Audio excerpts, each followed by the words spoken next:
Hey, everybody. Welcome to another episode of the Beyond Seven Figures podcast. For those of you who've been following me for a while, you know that I have really three core passions: my family, my business, and from a few of the guests we've brought here, you've learned that health is really important to me because we are intellectual athletes. You don't have your health right, and it inhibits your ability to think clearly, to have the energy, to sustain your ability to make smart decisions, to keep that energy going throughout the day so that you're productive and so forth. So, our guest today is not only an expert when it comes to health and wellness, he's also a pretty darn good entrepreneur as well. He has a history and a portfolio of coaching some of the world's top celebrities, professionals, Olympic athletes. Some of you may have heard of Fit 365 Shakes, Fit CEO, which is a coaching system for busy leaders, for Fortune 500 companies. That's also him. You may see him in fitness magazines and all this other stuff. He was voted as San Diego's best personal trainer way back in the day, author of all this stuff. I can keep going, but let's just bring him right in. Kyle Brown, welcome to the show, brother. Love it. Love it. And thank you for having me. And I love that you led with family first. It's like if you have all the accolades in the world, but your family hates your guts, you're not winning. So that's Yeah, awesome. for many years, I was told that, you have to have work life balance. But being an entrepreneur and running a business and multiple businesses and whatnot, you quickly begin to realize that work life balance is near impossible. And there was a lot of pressure. And I kept feeling like socializing and going out and hanging out, do what they're doing, which is hitting the bars back in the day. And, you got to do more of that. You got to go drink more and have fun and blah, blah, blah. And I didn't have that. And then Tony Robbins ran a seminar one time and he brought Tom Brady in. And I'm sitting there and it was pretty cool. And Tony had just finished talking about work life balance, which was kind of funny. And then he brings Tom Brady in. And Tony says to Tom, "What's your take on work life balance?" And Tom says, "Work life balance is a myth perpetrated by average people. If you want to be the best, you have to be willing to throw your life out of balance." And so Tony said, "I've learned that you can only focus on three things. And if you can focus on three things and make those your three priorities, and you have those three in balance, then you have work life balance of an achiever." So, what would your three things be? Health, obvious. So I'd say health, I would say family, and I would say, you know, my embodiment of my spiritual path and Huh, its rippling got it. effect on impact. I like that, man. Very cool. And so that would be one of the reasons why you're top in what you do, right? Because you get that core focus. But Absolutely. now you just said something about your health. Walk me through what happened. Yeah. So it was interesting when you were talking, there's no coincidences. So the setup of work life balance. And I used to be a when I, then I guy. Oh, So yes. I was physically, been in the competitive bodybuilding space. I was 5% lean year round for 20 years. Man. And just, I didn't understand what 98% was. It made no sense. Like, why, if you're going to do it 100%? And on January 2nd, 2019, I got sick. And I was like, mind over matter. I'm a mindset coach. I understand all this stuff. I'm fine. I'm good to go. But I also had a lot of family members who are doctors. And so I reached out to one and also a buddy who's an ER doc. And I was FaceTiming with them as I'm still sitting there sick a few days later. And I'm like, hey, what should I do? Anything I should keep my hands on? And finally, I got to a point, they're like, you should go get a chest x-ray. She grabs the phone and she goes, code sepsis, code sepsis. And I go, who's that for? And she goes, your organs are shutting down. You're in sepsis. And that's Wow. when the mind over matter hit me and I had to just surrender on the spot. And I realized at that moment I was starting a fight for my life. And they gave me every antibiotic in the book. And I was in the ICU for a while, and I had a very clear moment and awareness that the whole entrepreneurial keep digging, you're only 3 feet from gold, right? I realized what I was doing instead is I was almost 6 feet in the grave. And that Wow. wasn't even the gold I was looking for at all. And so it really quickly redirected me into an experience where I had to learn you are not your body. Because the only questions I would get would be on my physical body. So, You know, I talked about this actually earlier. I threw it on my Instagram post. I was walking to the gym. I was just thinking about something, and I pulled up my phone and I said, somebody once told me that how you do anything is how you do everything. If you start your day making excuses as to why you can't go to the gym, if that was your intention, like where are you making excuses in your business and other areas of your life? And mhm. it's so true because it's hard, and then committing to doing it because it's hard. And it does translate into everything else. If there's one big benefit, it's the fact that you do it because it's hard and you just get comfortable doing the hard stuff. That's right. Well, one of the four agreements is be impeccable with your word. And as people start to delve into that, they think about be impeccable with your word to everyone else, which is part of it. But how can you be impeccable with your word to everyone else if you're not impeccable with your word to yourself? And so it all starts there. If you can't keep your commitments to yourself, how are you going to keep them for other people? And if you think about it, is like, why aren't we pulling ourselves down into a place where we're conforming and in mediocrity and not alignment and suppressing our emotions to have a good time? Like, Yeah. how often are people out doing that? Are they actually even having a good time? Not Yeah. most of it. Yeah. So it's getting back into that place where you're like, are you actually living the life you want the way you want it, or are you living somebody else's life? You're right. Again, I have these like great conversations with my son. He's 16 years old. His name is Branson, and he wants to be the best at everything that he can do.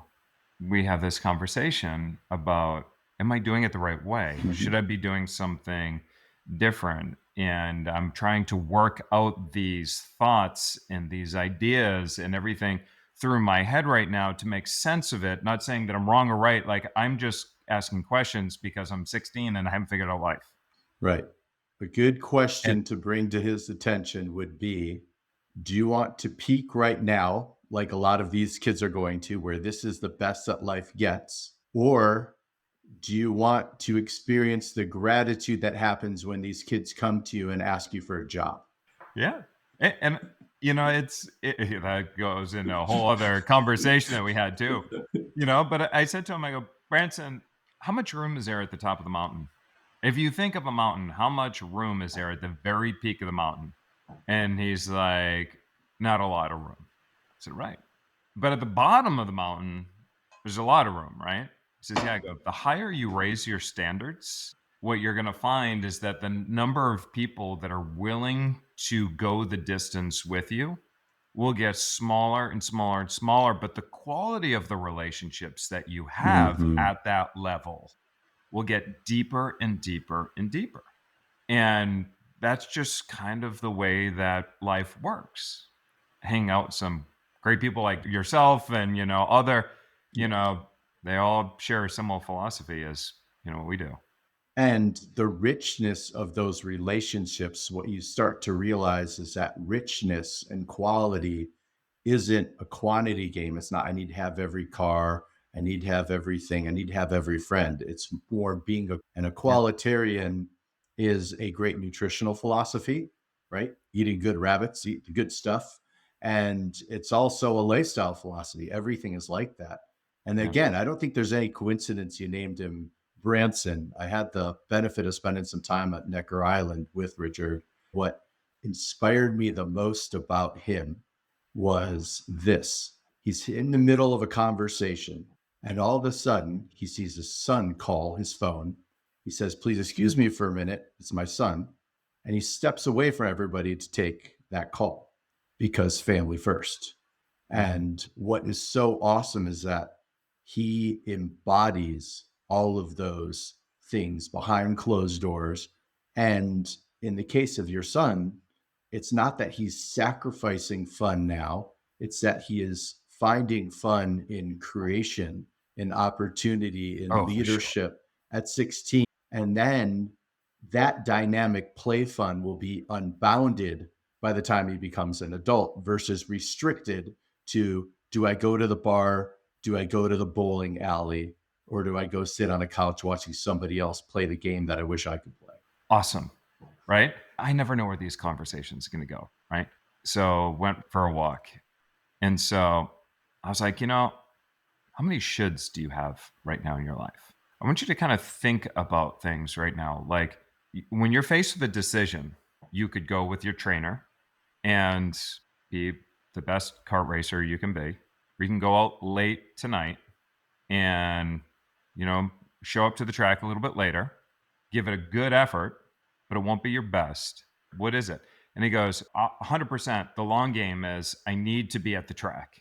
And I was like, does it feel good? And he goes, I know what I need to do. Like, it feels good. It's my passion. It's my everything. But we have all these societal norms and these little like things, other people, that are telling us what we should be doing. But it's like when you are so focused in on that goal that you want to achieve, it becomes a lot more clear. And when you can look at it from where should I be? What should will I Absolutely. I later? love that. And I think one of the biggest problems that gets taught in our system is that the energetics behind the journey need to all be willpower driven.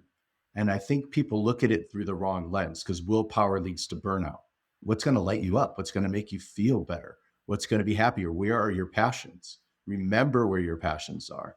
And to me, all of this is about finding the passion in the choices you make so that you're lit up and you're enjoying this. And it's not the struggle and the sacrifice. And I'm not hanging out with my friends. It's like you reminded your son, you're sitting here racing these carts. Do you love it? Yeah. Then how blessed are you? And he gets gratitude at 16. Right. He is being raised so well that he's tapped into that energy of gratitude and enthusiasm that he's making these choices, not these sacrifices, which is a way more sustainable energy. And I appreciate you saying that. Thank you. We talked earlier how we said sometimes it's the saddest, comedians, the most traumatic, Mhm. lives have ended up becoming, the funniest. And, I had my share of hardships. I had a similar experience as you. I ended up in the emergency room. My organs were shutting down and the whole deal. And I thought the secret to success was hard work. And that was my philosophy. And so I did things that I shouldn't have Mhm. been doing and Mhm. things I didn't want to do. And so what it did is it continued to drain my energy over and over and over again to such a point where I was on such low energy and then Right. that kind of sucked the energy away. So even still, when we look at this is, the Beyond Seven Figures podcast, and we say, what does it take to go beyond seven figures? Like it is, how well are you balancing that energy when, yourself, you're a health expert, but you can only take my energy to a certain level because there's the other part that needs to be there, which is I need to be doing other things that also bring me energy. And if you love what you do, you never have to, work a day in your life. So, That's yeah, right. energy and doing the right things and taking the things, delegating, automating, and now with AI, it's amazing what you can get off your plate to just There focus is on things you love. huge power that comes in shedding. And I made that such a primary focus right now of shedding anything that doesn't light me up and serve me that I wear it around my wrist. This is actually a royal python's vertebrae for No snake way. energy and tapping really into that energy, which is that nice combination. If you look through the lens of the animal kingdom, and always remember with animals, animals don't read books. Watch what they do in nature. You have the symbiosis between the visionary, which is like the beaver, building and creating its vision, and the snake, which is its opposite, which sheds everything that isn't Mm. serving. And if we look at where we're at within our journey, it's best analogy I could give is you've got somebody who's like, okay, I want to be beyond seven figures. And you're like, okay, great. You've got a two-car garage right now. In your two-car garage, you've got your spouse's car, and then you've got that old beater that you're still driving around trying to run to death that you hate. And the Ferrari's parked outside. You can't even drive it because you can't park it in your garage yet. You got to get rid of that. And if it means you need to walk for a little bit until you can pull that thing in your driveway, there you go. And I think right now that is the hardest thing for that solopreneur or beginner entrepreneur, or even just we'll call it stubborn entrepreneur, is nobody can do it like I can. And the antithesis of that is why would you want to do it if you don't enjoy it? And why would you let it suck away the joy from what you really want to be doing? And I think as leaders, we are experiential leaders. I did it with our shake company. We had Fit 365 going for 17 years. And because I was the one interacting with the contract manufacturers that was using our formula that weren't in energetic alignment with where I was, they sucked all of the joy and passion for me out of the business. Mm, And I had to sit back and look and say, okay, let's take an evaluation. I've had my 23 years of coaching and guiding people. I have this meal replacement business. I'd had my ESPN radio show. I'm looking at these different variables in my life. And I said, okay, let's get back to not was our original why, but what is my why right now? And for me, I looked at the shake business and every why for keeping that thing going and for staying there was all from ego because mhm. I'm going to prove this to my family that they made a wise investment in me with this, that I'm going to prove this to my ex when she said, hey, it's either, me or your business and burn your shakes and quit being a personal trainer as a celebrity trainer at the time and go become a pharmaceutical rep like your friends. And that led to actually a very healthy divorce and remarriage and kids. And as I looked in that, I had to say, like, wait, why am I keeping this going? And it was all of the old stories that were built on that original ego driven prove and show the world that I deserve this and I am worth this and I'm leading up to that versus is this in alignment with my soul's purpose or is this alignment with what brings me passion and joy right now? And so when I shed that, it was instantaneous. The Ferrari just drove right into the garage. It was like, yeah, we've been waiting out here forever. And I'll throw this piece in too, because this is really valuable for all you entrepreneurs listening at home. I want you to ask yourself this question. When you meet with your friends or your clients or your investors and everything, do you walk into your board of advisors of sorts trying to sell them on what you are doing or actually listen and take their input and advice? And Mm, what I realized is I was trying to sell them for years on why this needed to keep going the way it was going. Because when I called my uncle, who I'm like, he drinks the shake all the time. He was one of our original investors. Like, I'm so sorry. I don't want to let you guys down. I know you drink this. I know it helps so many people, but it's not in alignment anymore. So I'm going to have to let it go. My uncle David looks at me and he goes, I love you. You're doing so many great things in the world. But do you know I've been telling you for 8 years to close this down? What I realized is that I filtered out everything that they were saying to me because I was focused when with an intention when I'd go into that call with the board of I need to keep them excited. I need to show them the vision to keep this all going. And all of that energy was willpower. None of it was enthusiasm anymore. yep. But I would sell and fake this enthusiasm to keep it going. So it's back to the shedding and also the idea that you can take your business, you can be in the right business, and it can be time to pivot to a different role within that you don't need to have that stuck label and identity as for me, I am Kyle Brown, the Fit 365 shake guy. Like Yeah. I'm so much bigger than that. That was an old identity that I was able to shed. And then I focused more on I'm the visionary, I'm the leader, Sure. I'm the shepherd. And it's been a more fun journey all built on that same foundation. It's interesting. And if you're new, as if this is the first episode you've ever listened to, you might be thinking, what does this really have to do with going beyond seven figures? And the reality is there's a getting to the first 80% of where you want to go in life. It's actually going to be pretty easy. It's not that hard. You're just Mhm. going to be able to, roll up your sleeves, lean in a little bit, have the right information, the right guidance. You can get to 80%. Now, if you want to close that gap and you want to go from 80%, the next level is really to go from 80% to 96%. Every 1% that you go from 80% all the way up to 96, every time you climb that ladder, incrementally much more difficult. And your edge has to be bigger and bigger and bigger. And then if you want to go from 96% and you want to be at the top of your game, it's extraordinarily. And many of the guests that we've had here on the show are in the top percent, top 4%, even top 1%. And if you notice a common theme, so many of them really just lean in on, mindset and their approach and how they did what they did. Let's look at Apple. Apple doesn't follow any of your traditional marketing guru advice at all.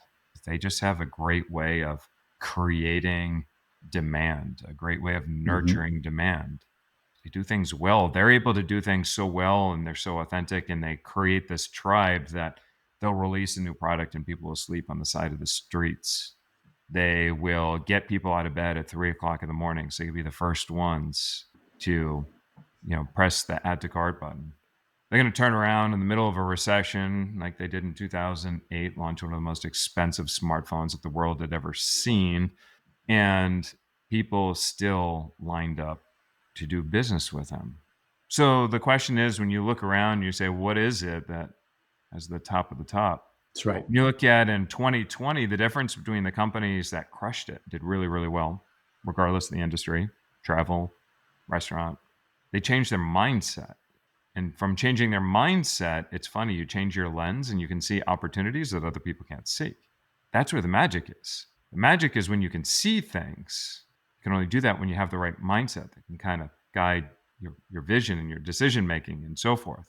So that's why we do lean in on this. It's not because we don't want to talk about strategy all the time. Of course, many of these episodes we do talk about strategy, but strategy, there's enough information out there. All you got to do is Google this or Chat GPT this, and all the strategies are there. There's no secret. They're all out there. There's books, there's courses. They're all over the place. Only a few people make it to the top. If you don't That's have right. everything, all your ducks in a row, your mindset, if you're not ready to lead, if you're not ready to be out front, if you're not ready to be in the top percent, you'll never get there. Execution is everything. Beyond seven figures is also the ideology of now what? You hit the seven figures, now what? You can't be like, okay, great, I got here, now what? It's look at probably the greatest understander of that process was Jordan. And as Jordan was going through, his mastery came from presence. He was always present in the moment, focused, and then focused on the new vision. And he had to set a new vision that lit him up before he finished the first vision. So Yeah. I grew up in Chicago in the days of Jordan. And the second Jordan won the first championship, what was the first thing he did? He held up a two in the stadium. He was holding up a two, as in, we're going for two. His head was already there on the next goal, the next vision, the next Yeah. thing that lit him up. He did that all the way to six, and then he didn't. But up until then, he was holding up five when they had four. He was holding up six. He knew in that vision, he'd already done so much work on who does he need to become in order to be beyond seven figures? Who Do you does he know need to embody? You're right, but again, it is the mind, it's the dedication, and so forth. But let's go to one of my favorite questions to wrap things up. This is the Beyond Seven Figures podcast. You've accomplished a lot. You've worked with top CEOs. You've worked with top celebrities.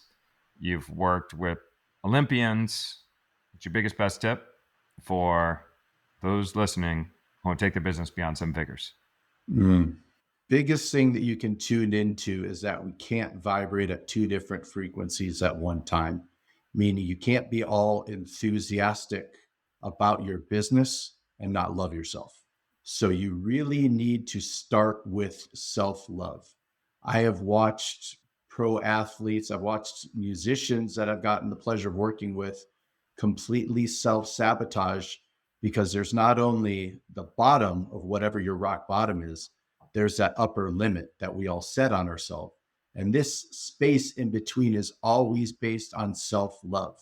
And you have to continually love yourself, not only conceptually, but through your actions and through your discipline and through your passion to then break through whatever that upper limit may be. For some, that could be six figures, or some that could be seven figures, for some that could be getting a relationship. But the most important thing you can do is elevate up that self love, which will help you break through whatever that barrier is that's holding you back. And it may be like, well, what does my business have to do with self love? Well, you want to watch your business implode quick, right? Watch what happens when all of those who pledge their allegiance to you don't feel loved and respected and connected. Your business is going to implode. And if you can tune into that loving of yourself, that will then emanate out to everybody on your team, that they will proverbially die for the vision that you are creating, which will break that business through to that next level. Hmm. Fascinating. Yeah. Awesome. So, Kyle, people want to learn more about you, the work that you do. Where do we take them? Love it. Well, first off, thank you so much for having me on today. This was a blast. I hope everybody listening got some great nuggets out of our connection and our desire to really just serve you all. So, the best way to get in touch with me is if you can go to rapidharmony.com, or you can follow me on any of the social at rapid.harmony. Awesome. So that's rapidharmony.com or Rapid Harmonies. That wraps up today's episode of the Beyond Seven Figures podcast. As a reminder, for additional tips, strategies, and information to take your business beyond seven figures, check us out over at predictableprofits.com. Again, that's predictableprofits.com. This is Charles Gadet with my friend Kyle Brown, and I will see you in another episode.